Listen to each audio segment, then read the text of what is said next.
En direct du forum CXP, nous sommes avec Brahim Abdeslam, qui est le responsable du marketing digital et des réseaux sociaux pour TCS, Tata Consultancy Services. Alors, vous avez développé vos activités très fortement en France depuis 2-3 ans. Est-ce qu'on peut avoir une idée très concrète de cette montée en charge sur le territoire ?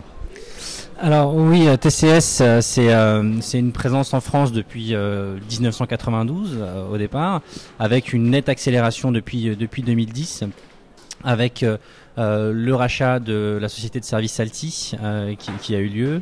On est passé de peut-être 200 collaborateurs en France en 2010 à aujourd'hui 1650 collaborateurs en France, avec encore des prévisions de recrutement de près de 500 collaborateurs cette année.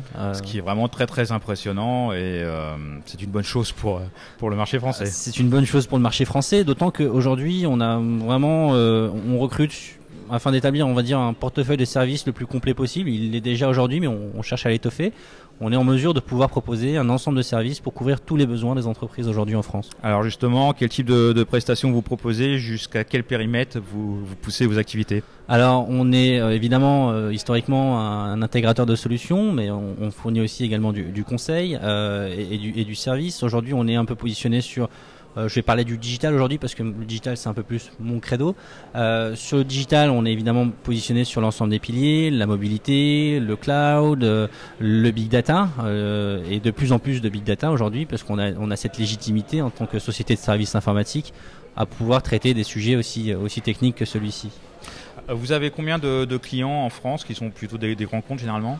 Oui, ce sont plutôt des grands comptes généralement. On a une cinquantaine de clients, la plupart faisant partie du CAC 40. On peut en citer quelques-uns. Pour en citer quelques-uns, on peut citer BNP Paribas, on peut citer GDF Suez, on peut citer Carrefour, Castorama. Sur quelles problématiques ces grands groupes se concentrent en l'état actuel? Des problématiques IT sur lesquelles ils viennent vous voir? Alors, il y a effectivement des problématiques IT historiques. On aura toujours ces leviers de l'informatique de gestion qui seront toujours disponibles. On a effectivement un SAP Innovation Center ici à Paris où on est très positionné sur SAP.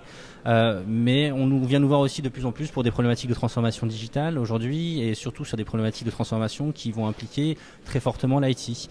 On prend les sujets comme le big data. Ce matin, je faisais une conférence sur le data driven marketing, donc la croisée des métiers techniques que sont la gestion de données et les métiers du marketing.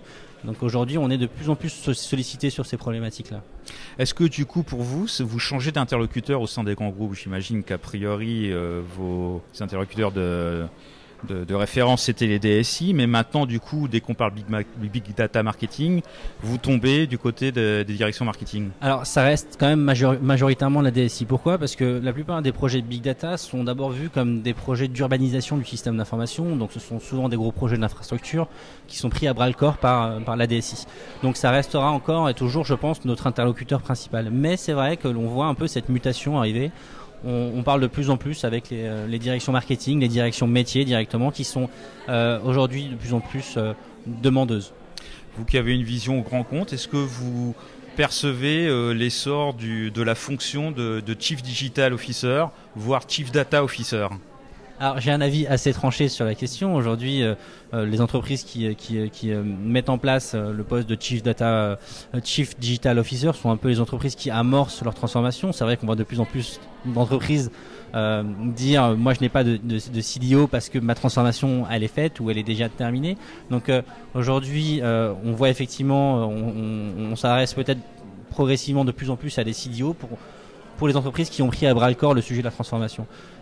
Celles qui l'ont déjà amorcé depuis un petit moment sont souvent celles qui ont, on va dire, une direction assez forte qui a su mettre en place ces projets interlignes de métier très tôt. Voilà. Oui, parce qu'il y a certains groupes qui ont anticipé cette vague du Évidemment. numérique et qui sont déjà prêts. Tout à fait. Tandis que d'autres sont vraiment en retard et du coup Exactement. ils doivent accélérer tous les processus. Tout à fait, exactement. Brahim Abdeslam, merci beaucoup pour cette interview. Merci beaucoup. Merci. Au revoir.